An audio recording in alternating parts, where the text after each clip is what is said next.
You know, the dream of AI is pretty simple, right? We build these incredible systems to make decisions, because in theory they can be cheaper, more accurate, and perfectly impartial.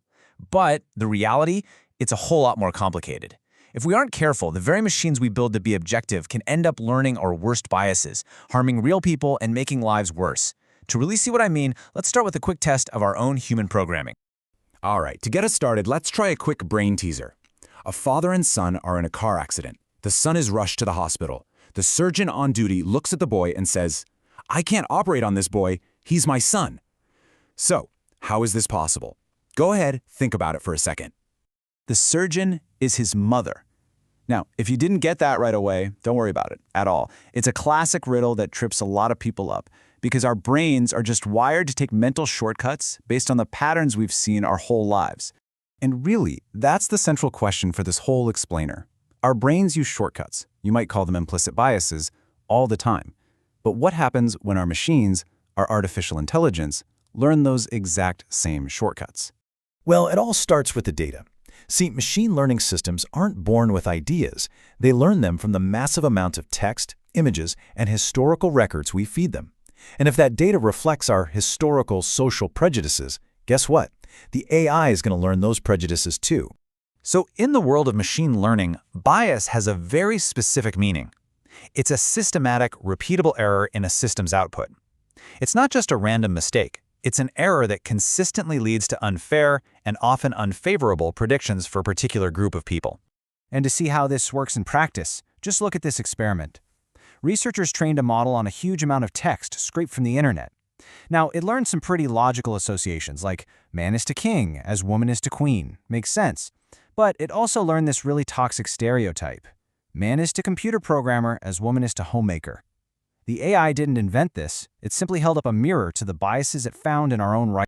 And these biases aren't just academic curiosities. They have real-world, sometimes life-and-death consequences. To see just how high the stakes can get, let's look at a famous case study involving a piece of software used in the U.S. criminal justice system. It's called Compass. So here's how it works. After a person is arrested, the Compass software analyzes their history and predicts the likelihood that they will commit another crime in the future. This is called a recidivism score. Now, judges use these scores to help make decisions, and a high-risk score could mean a much longer prison sentence. There are a few different ways you can measure an algorithm's accuracy, but for a defendant, one metric really matters more than any other. It's the false positive rate. This number tells you how often someone who would not have gone on to commit another crime is still flagged by the system as high risk. It's basically the rate of getting it wrong in the worst possible way for that person. An investigation by ProPublica dug deep into the data, and what they found was startling. When they looked specifically at that false positive rate, there was a huge disparity between how the algorithm scored black defendants and how it scored white defendants. The result was absolutely staggering. Black defendants were nearly twice as likely as white defendants to be wrongly labeled as high risk. Just let that think in for a moment. Almost 2 times more likely to get that devastating false positive label with all the life-altering consequences that come with it. But here's the twist, and this is what makes this case so important. The company that makes Compass pointed out that the algorithm does not use race as an input. It never asks, is this person black or white? So if race isn't even a factor, how on earth could the outcomes be so racially skewed? The answer is something called correlated proxies. See, even if you remove a sensitive feature like race, other data points, like a person's zip code, which can be highly correlated with race because of historical segregation, can act as a stand-in. The AI just learns the patterns of systemic bias from the data without ever being told to look at race directly. So this brings us to the next critical question. If these systems can be so biased and, well, so opaque, how can we ever really trust them? This huge challenge has led to a booming new field of research called explainable AI, or XAI. You know, many of today's most powerful AI models are what we call black boxes. We can put data in one side, and we get a decision out the other side. But the incredibly complex reasoning that's happening in the middle is totally hidden from us. We see the what, but we have no idea why. This classic example shows you exactly why that's such a big problem. Researchers built a model to tell the difference between huskies and wolves, and it seemed incredibly accurate.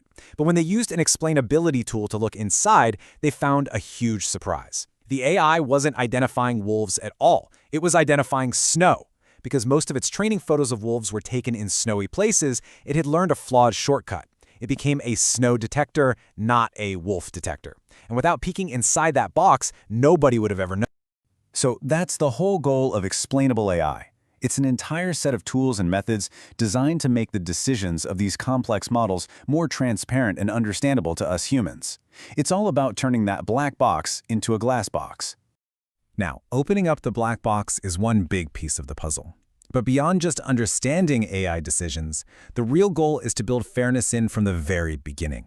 Let's take a look at how that's being done. Two of the most important ideas are data sheets for datasets and model cards. You can think of a data sheet as a nutrition label for a dataset.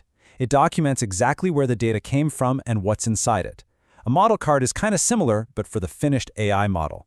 It explains what the model should be used for, what it shouldn't be used for, and how it performs across different groups of people. And beyond just documentation, there are now these powerful toolkits from companies like Google and IBM that help developers audit their systems for bias before they're ever released. And once a model is out in the world, they can use continuous monitoring systems that basically raise an alarm if its predictions start to become unfair for a specific group. And this isn't just happening inside tech companies. All around the world, governments are stepping in. The European Union is pushing forward its massive AI Act, and the United States has its own AI action plan.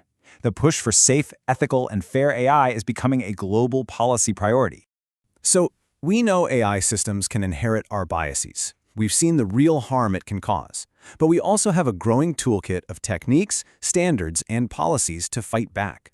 The question is no longer whether AI can be biased. The real question is whether we, the people building it and deploying it, have the will to engineer it to be fair.